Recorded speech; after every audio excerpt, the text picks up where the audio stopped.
UniGet, anciennement appelé Winget UI, est un logiciel qui permet de mettre à jour toutes les applications que vous avez installées, ou presque toutes les applications que vous avez installées sur Windows, toutes d'un coup.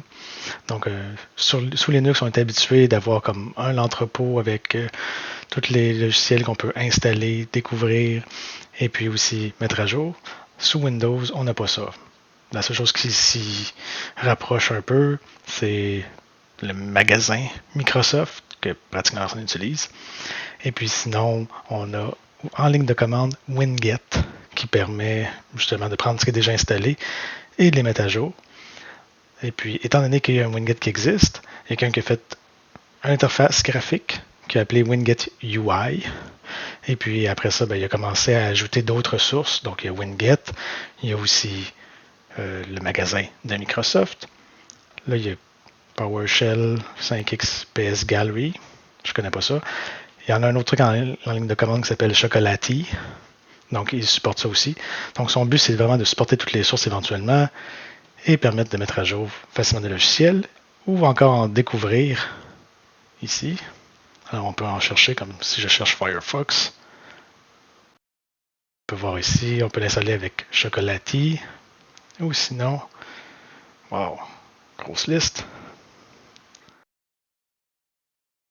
C'est la Firefox avec Winget. Et puis on peut après ça les mettre à jour par ici. Alors commençons par le début. Pour obtenir le logiciel UniGet et l'installer, on va sur son site ici, qui est dans le lien, sur le site, et puis on appuie sur Download. On peut démarrer l'installateur. Installer pour tous les utilisateurs, oui. Oui. Ensuite, on peut choisir la langue durant l'installation. Donc, je vais choisir français. OK. Suivant. Installation normale. Créer un raccourci dans le menu démarrer. Ouais. Sur le bureau, pas nécessaire. Installer Chocolati. Si ça vous tente. Ça va juste vous permettre de trouver des nouvelles sources un peu plus. Donc, on peut le mettre. Ça ne fait pas de mal. Suivant. Installer.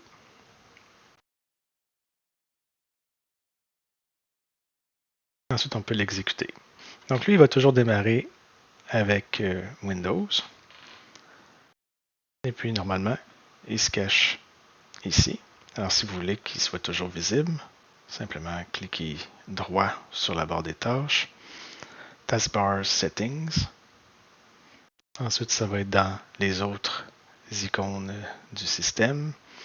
Puis là, on descend, parce qu'on voit tous ceux qui sont déjà activés. Mais là, on peut rajouter ceux qui ne sont pas activés. Et en ce temps-là, ils s'affichent tout ici. Lorsque vous voyez qu'il y a l'icône ici avec un petit point vert, ça veut dire qu'il y a des mises à jour disponibles qui est déjà trouvées. Alors, en ce temps-là, vous pouvez cliquer dessus, puis ça va vous amener à la place des mises à jour. Donc là, dans la page des mises à jour, vous allez voir toutes celles qui ont trouvé avec la source qui est trouvée. On voit la version qui est présentement installée et la nouvelle version disponible. Là, vous pouvez sélectionner celle que vous voulez mettre à jour et appuyer sur Update Selected Package, ou en français, mettre à jour les paquets sélectionnés. Là, quand ça fait ça, ça va télécharger les installateurs à partir des sources. Ça va démarrer l'installateur. Et puis, si nécessaire, ça va vous demander de le mettre en administrateur. Donc, vous allez juste devoir cliquer sur OK. Et normalement, après ça, ça va tout se faire tout seul. Donc, vous n'avez pas besoin d'interagir plus avec l'installateur de mise à jour. Faites juste le laisser aller. Comme là, il me demande si je veux mettre administrateur, on fait oui. Oui. Ah, là, ça c'est rare. Il me demande si je veux complètement l'enlever. Donc, sûrement que celui-là, il faut qu'il soit désinstallé avant de s'installer.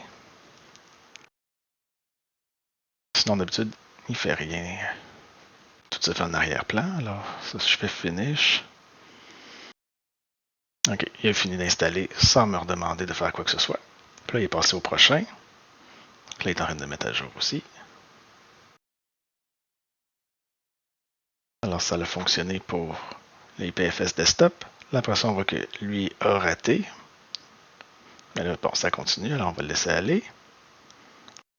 Là, si je regarde, un paramètre n'a pas été trouvé. Bon, on ne peut pas faire grand-chose là-dessus. Mais bon, ça, des fois, ça ne fonctionnera pas. Là, ce qu'on va faire, c'est qu'on finit d'installer tout ce qui est possible de se mettre à jour. C'est déjà ça. Bon, il fallait bien que je dise qu'il ne me demande jamais rien. Là, il n'arrête pas de me demander des choses. Alors, je vais faire juste sauter. J'ai pas besoin de Mercurial.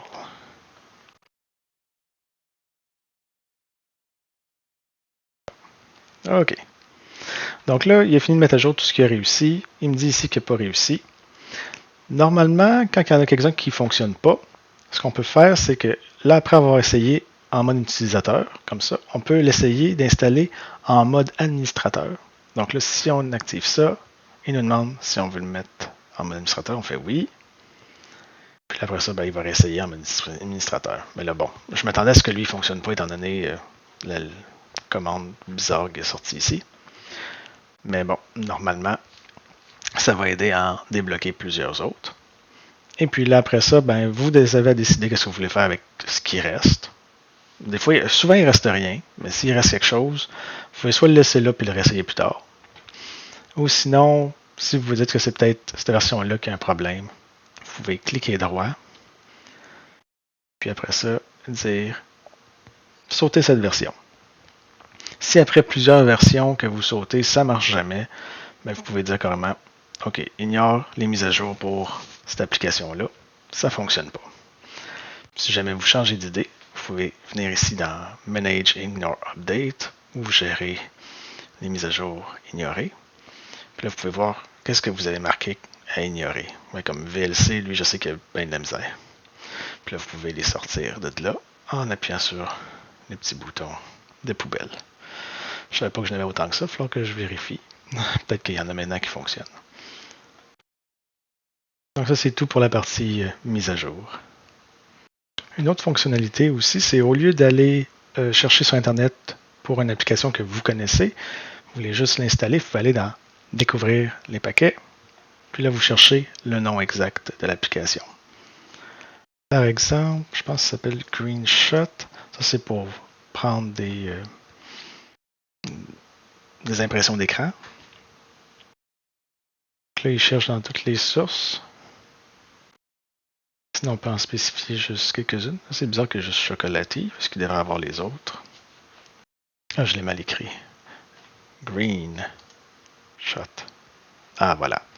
Donc là, on peut voir qu'il l'a trouvé à plusieurs places. Donc, si vous aimez les chocolatiers, vous pouvez le prendre, mais sinon, Winget, ça, c'est parfait. Winget, ça, c'est celui vraiment comme si vous installez le logiciel lui-même, souvent, ça va être dans Winget. Sinon, vous avez le store de Microsoft. Mais bon, comme on voit là, c'est pas officiel. Puis ce chocolatier, c'est quand même une autre application à part. Donc, moi, j'aime bien essayer Winget en particulier. Puis là, on fait installer. Là, j'ai cliqué droit dessus pour faire installer. Mais vous pouvez aussi faire juste ici, installer le paquet. Bon, donc là, il l'a tout installé. Et là, il pose des questions pour l'installateur spécifique à ce logiciel-là. Donc là, c'était pas ça l'important, c'était juste montrer comment ça fonctionne. Donc ça, c'est comme ça que vous pouvez chercher des paquets et les installer. La dernière chose que je veux montrer, c'est comment faire du nettoyage. Donc, vous avez déjà des logiciels installés. Vous pouvez toutes les voir ici, Install Package. Donc là, on peut voir tout ce qui s'est installé. Donc, vous pouvez passer dans la liste et voir s'il y a des choses que vous ne voulez plus. Donc là, comme là, j'ai installé Greenshot, ça ne m'intéresse plus. Donc, je vais le cocher ici. Puis là, vous pouvez cocher tous ceux que vous voulez et il va tous les désinstaller un après l'autre. Donc là, je vais juste dire ici, désinstaller ce que j'ai sélectionné. Je lui dis oui. Ça me demande de mettre en mode administrateur, je dis oui. Ça dit qu'il roule présentement. Il faut que je le ferme manuellement, d'accord. OK. Et puis voilà. Là, il est complètement désinstallé. Donc ça, c'est une belle façon pour faire facilement du nettoyage de votre ordinateur.